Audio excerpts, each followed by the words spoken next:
ต้มหลายลาย ยังได้บ่เนี่ย มีเหนียวห้าเหนียว เราเข้าใจก็ได้ภูมิแพ้เรา กับอ่อนเอเด้หลายอย่าง กินยังมาตับแข็งแรงหมอเขากินเพิ่ม ยังแม่บอก เนี่ยไปหาหมอหนูนะ มโนนะ เคยลำเนี่ยหอน ตัวนั่นแหละแม่นมาไข่ล้างอ่อนแอสิไปตับอ่อนแอบ่ตับอ่อนแอบอกมาไข่ล้างนี่ว่าไปขึ้นลอยอีกมันนี่ก็เยอะมือแล้วโอ้ยใช่มื้อนี้คือเบิ่งก่อนถามย่านั่นเนี่ยนอนบ่เมื่อก็เมื่อแล้วจังน้อยไปแล้วจังนั้นหมอน่ะหมานี่ไอ้เติ้นมาบ่น้องเติ้นสิมาอยู่บ่เนี่ย ก่อนคือการ น่าลืมก่อนนี่ยอก่อนนี่มังกรเดี๋ยวมังกรสิมานี่เดี๋ยวนี้ก่อนตัวน้ำมังกรสิมาจังหน่อยน้องสิมาจังหน่อยถ้าน้องก่อนมาจอบหญ้าก็สิมื้อถามดูถามหญ้าถามหญ้าแล้วเอ้ยกินข้าวแซ่อยู่ถามหญ้าดูเป็นอะไรถามหญ้าทุกคนแฮงเมื่อยนะรู้จักโรคตับปนแหน่มีจักอีหยังบ่ภูมิแพ้โรคแล้วเนาะเป็นโรคหลายอย่างลุมเล่าเนี่ย ก็จะเฮย เจ้านะ เดี๋ยวนี้ก็ จะป่าเฮออำเป็นเอาเฮอ หอยแห้งใครๆ ก็ให้น้ำคล้ายๆไปจะกินน้ำตลอดบ่ น้ำมันเยอะอันไหน มันกินผักมันแม่ก็ กลางคืนได้นอนหลับอยู่นอนนี่หลับเลยโอ้ตาย ไปผู้เดียวตื่นมา แล้วก็แล้ว หมูนี่ก็แล้ว ตาแจ้งจัง ค่อยๆกัน เอาหลักโลอย่างนั้นเนาะ แจ้งที่สิ นอนเล็กก็มีน้ำนั่นแล้วก็มีน้ำ คือ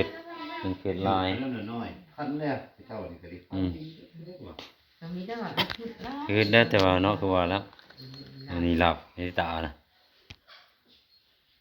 บ้านคือกับคือบ้านคือกับไม่คือกับมันมีน้ำอันนี้ เอาไก่มาเสียบัน ใครผู้ไปอันนั้นเลยค่ะ ไปเอาคนนี้จ้ะ ไก่พวนไปเอ็ดนั่นน่ะนะ เข้ากันยากนี่มากินลงไปแล้วคือว่าแล้วมันมีเยอะ อันนี้แซ่บเนาะ มีเยอะ โอ้กระเพาะน้ำกระเพาะ ลำไส้นี่ น้ำไส้นี่ดี ยากอยู่ ใช่บางบอกกันนั่นโซ่เรา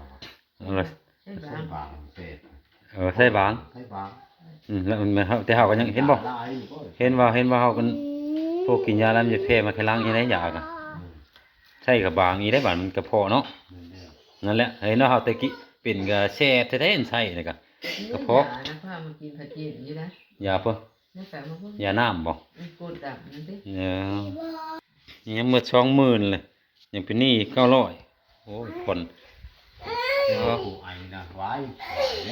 แล้ว มันหลายเนาะคือว่าแล้วบ่ว่ามันหลายโลกจริงๆเด้ มันลูก หลายเลยในอื่นซับซ้อน มันจะได้หมดลายนะแต่แต่อันนั้นเจอ ทำแค่ว่าข้อทีห้าหกแนวลูก แต่อันไอ้นี่จะมีมืด บ่จักอันหยังวะตับบ่อ่อนแอ แต่ไอ้แล้วเฉพาะหลาย ตับอ่อนแอไอกระเพาะอีบัน แต่ไอ้แล้วก็กินข้าวไปแจกไปจน 50,000กันนะ 50,000 20,000จังเฮ็ด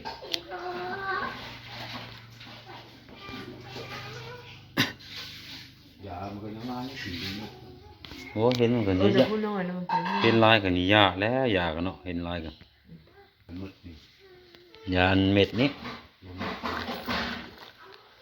แก้ความดันก็ตอนนั้นยาแก้ความดันนี่เก่งแล้วกินอยู่5 เดือนถึงจะมืด ยาแก้ความดันนะปอดร้ายปานนั้น โอ้ยกินมื้อละเม็ดก็ได้แล้ว โอ้5 เดือนโอ้ตเป็นร้อยเป็น200ไปแล้วเกือบ200เม็ดพุ่น แพงเลย ยาความดันบ่เพิ่นว่า ก็ได้ หมอหนูได้คือว่าแล้วเรายาเราแพงเด้ เป็นกันแสดงมันไปว่า คะแนนมันไหวแกงก็ไหวมันสิเป็นบ่พวกยาเพิ่นฟ้าพวกถุงหนึ่งถุงหิ้วหนึ่ง20,000 บาทอันนี้ยาเปิ้น มือได้ตัวนี้นะ เด้อ กินมือละมือ2 ขากินยาคือแล้วแก้คือแล้ว มันก็สิได้เหนียวเราแล้วเนาะแต่ยาพิรามิดที่ลูกโอ้เป็นยาอักเสบเนี่ยยาต้านเชื้อได้นี่ยาต้านเชื้อได้นี่เป็นต้านเชื้อนั่นแหละ ยาแก้ข้อนี่ก็ดี แม่นมาเบิ่งเฮามาเว้ย มันนวดให้ย่านี่ย่าให้เมื่อยลานชายก็คูนเถอะเนาะมันสิเมื่อยมาเลยพวกน้ำบ่เมื่อยดอกแค่น้อยเขาดอก เอาหิว หิวข้าวเนาะให้กินปะ หิวเขา หิวหยังซั่นน่ะ อุ้ย หิวอีหยัง เข้าติดเข้าเออ เมื่อได้จะน้องมาจะหน่อย หิวขนม ตายละถ้าได้หยังระยะขนมล่ะ นี่ยา มาน้ำมาปูนี่ยาอะไรกินขนม ยาความดันนะ เห็นบ่จ้ะ จะคุณมาพี่ไป อ๋อแต่ยาความดันบ่เนี่ย งานพายาเด้อ 11เนาะสมมุติว่าซาวเพลงนี่ก็เดือนหนึ่งเลย เนี่ยแม่นนะ สิบ่นี่บางที่บางที่ อันนี้ก็เดือนหนึ่งกูยังที่ท้องเดือนกินนี่ก็หมดเป็นเดือนหนึ่งแล้วปอดอยู่แล้วกินหมูนี่ปอดได้น่ะ แต่นี่ยังว่าแต่มาผู้แห้นเพิ่นจะได้เสาเนี่ยนี่แต่ผู้ละหมาเลยเนาะแต่ผู้แห้นผู้คนนี้นะ แค่แรกแล้วก็มันกลับอยู่แล้ว กลับมาเลยนะ ที่คอหวายแล้ว ไทยแล้วพุ่นน่ะกลับมาเมื่อ คืนมาหรือจะหามันอยู่ที่นี่ โอ้นะ เรื่องไงน้องเว้นช่อน้องนิดหน่อยโอ้คือหูเท่วะมาลุงมาแล้ว ให้ได้กินข้าวนมแล้วนอนข้าวยาเด้อ ขนาดจะอยู่นี่แล้วจังฉันจะได้กินบ่ขนมน่ะ มีได้ก็เปิดได้นอนข้าวยาวันนี้ ถ้าบ่จะกินแล้วนี่นอนเฝ้าหญ้าโอ้ยลูกชายกันไปนวดขาหญ้าได้แหงบ่จังนะเสาเลยนะจับนวด บนหัว เอานวดดูจับเลยให้จับเลยกว่าลูกเอ้ยจับเลยกว่าผู้หญ้าอย่างนี้มาเบิ่งก็น้องเบิ่งน่ะมาเลยนะไปไว้ไอ้บ้าน ข้าแตก เบียดนายนะยังเมื่อยแต่ละยังเบียดบ้านให้ก่อนก็ไปนั่งคือกันปะถ้าน้องมังกรนี่น้องมังกรจะมาอยู่บ่นี่ ให้จับเป่าพูดแบบ เป่ายัง จับเป่านี่ ไว้ โอ้ มาไว้มันเติร์ดอะไรน้องนะ ไอ้ มันจะฝากว่าอ้ายลายเท่าผู้เด้อ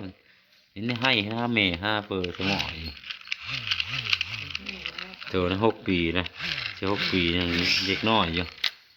โอ้ยบางน้องดูนะ เอาโดนเอาไอ้โด ก็ น คือผู้เลือตัวนั้นบอก โอ้ยโดน แล้วก็ มุนวันนี้อ่ะใช้ก่อนใช้เกินก่อน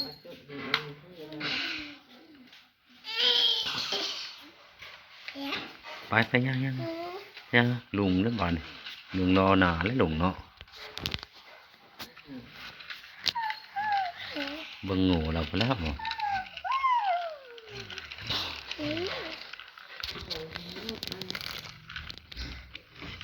มันตายบ่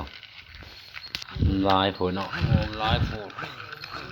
โอ้มันยอดมันแยดอันงูนิดหน่อยนะยอดเงินเป็นราคาเองแล้ว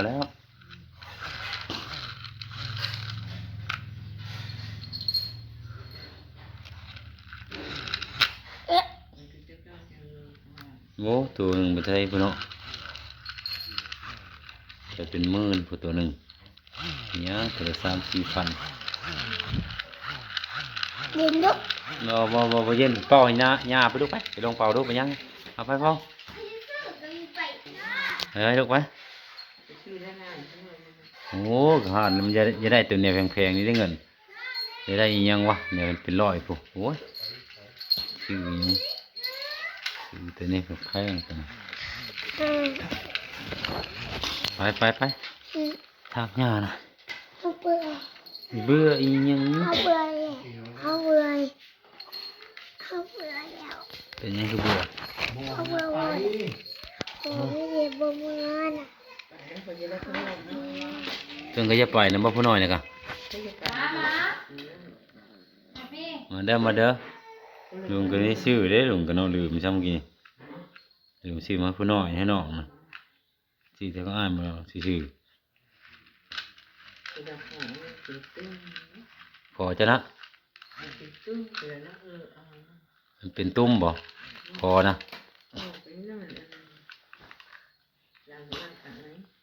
หึ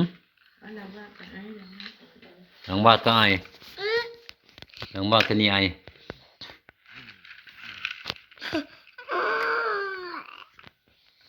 นี่มาเขาจะกระถือ กลางเว้นก็เฮ้อบ่ปานเอาเฮ้อตลอดเป็นหยังเนาะ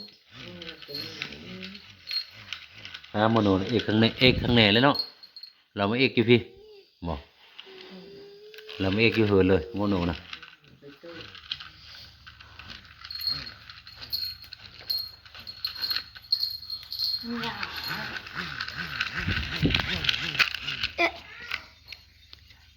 เห็นมันยังมันยัง เนาะแหงไปเหยียบหน่อยนะแหงเมื่อยนะบ่แหงเหยียบก็บึบๆแท้